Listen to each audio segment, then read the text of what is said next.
Hello বন্ধুরা, আজকে রান্না করবো ট্যাংরা মাছ। এই বড় সাইজের ট্যাংরা মাছ। ট্যাংরা মাছে 3টে কাঁটা ফেলে দিলে আর কিছু থাকে না, কাঁটা বেশি থাকে না।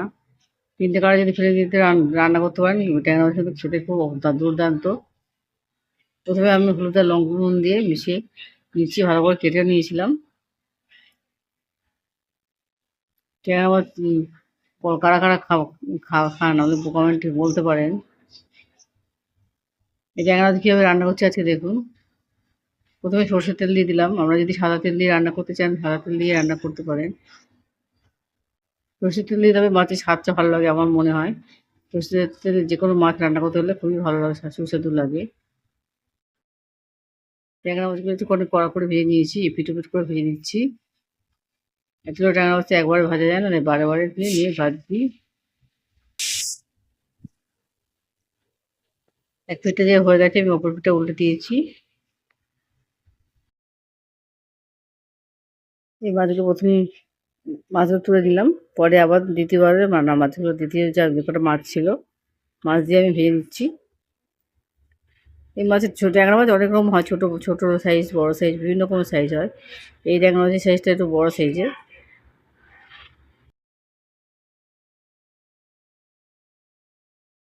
পরে মাছগুলোকে ভালো করে ভেজে নিচ্ছি। মাছ রান্না করার সময় অবশ্যই ভালো করে মাছটা ভেজে নেবেন। শরীরের পক্ষে মাছ সবসময় ভালো। আমরা বাঙালিরা বেশ মাছ খেতে পছন্দ করি।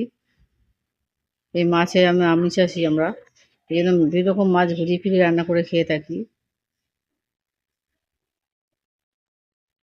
এবার এই মাছগুলো আমার ভাজা হয়ে গেল।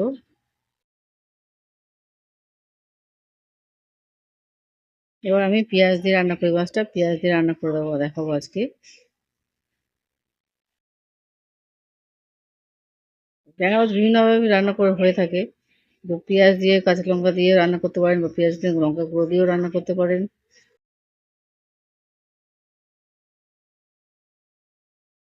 মাছটা ভালোভাবে রান্না করতে পারলে কিন্তু যেভাবে আপনারা রান্না করবেন, আপনার হাতের জাদুতে বাড়ির লোকেরা খুব আনন্দ সহকারে খাবে। 2টো পেঁয়াজ নিয়েছি, একটা টমেটো নিয়েছি, তো কুচিয়ে নিয়েছি পেঁয়াজটাকে। পেঁয়াজ এবং টমেটো কিন্তু আমি একসঙ্গে দিয়ে দিলাম, বেশি তেল দিলাম না, ওই সামান্য যে তেল ছিল তেলতে রান্না করলাম। মাছ ভাজার যেটুকু তেল অবশিষ্ট ছিল, এই সময় গ্যাসের আঁচটা একটু কমিয়ে দেবেন। আস্তে আস্তে করে পেঁয়াজগুলো ভালো করে ভাজা হতে থাকবে। হতে হতে এর মধ্যে হলুদ গুঁড়ো দিয়ে দিচ্ছি, দিয়ে আবার বেশ খানিকক্ষণ ধরে নেড়ে দিচ্ছি। এবং এতে আস্তে আস্তে কিন্তু টমেটোগুলো মজে যাবে, পেঁয়াজটাও মজে যাবে। নাড়তে নাড়তে অনেকটা কিন্তু সফট হয়ে আসবে। এবার আমি লঙ্কা গুঁড়ো দিয়ে দেবো। আমরা চাইলে কাঁচা লঙ্কাটা যদি যারা খান কাঁচা লঙ্কা খেতে পছন্দ করেন, কাঁচা লঙ্কাটাকে একটু পেস্ট করে দিতে পারেন। কাঁচা লঙ্কা দিয়েও রান্না করতে পারেন, তবে এই কাঁচা লঙ্কা দিয়েও কিন্তু খেতে ভালো হয় না মাছ। এবার নুন, পরিমাণ মতো নুনটা দিয়ে দিচ্ছি। নুন দিয়ে আবার ভালো করে বেশ কষিয়ে নিচ্ছি। কষানোটাই আসবে, ভালো করে কষিয়ে রান্না করতে পারলে যে কোনো খাবারই সুস্বাদু হয়ে যায়। এবার কষানো হয়ে গেলে আমি জলটা দিয়ে দিচ্ছি। খবরটা অবশ্যই আমাকে জানাবেন আপনাদের মতামত, কারা কারা এইভাবে ট্যাংরা মাছ রান্না করে থাকেন। লাইক এবং সাবস্ক্রাইব করতে বললেন না, কমেন্টটা আমাকে অবশ্যই জানাবেন আপনাদের এভাবে ট্যাংরা মাছ খেতে কেমন লাগছে। বাড়িতে একবার হলেও চেষ্টা করে দেখুন, খেতে কিন্তু খুবই ভালো লাগবে। বাড়িতে এভাবে রান্না করে দেখুন, বিভিন্ন রকমভাবে রান্না করুন, একরকম খেয়ে খেয়ে মানুষের মুখে অরুচি এসে যায়। ঘুরিয়ে ফিরিয়ে বিভিন্ন রকম রান্না করে দেখুন, খেতে ভালোই লাগবে। মাছগুলোকে দিয়ে দিয়েছি, ভালো করে দেখুন ঘন হয়ে এসছে। গ্রেভি যখন ঘন হয়ে আসবে মাছগুলো আমার রেডি হয়ে গেছে। এই মাখা মাখা করে নিয়ে আসবেন, এবার গরম গরম ভাতে পরিবেশন করুন। এই ট্যাংরা মাছের ঝাল কিন্তু খেতে খুবই সুস্বাদু হয়ে যাবে।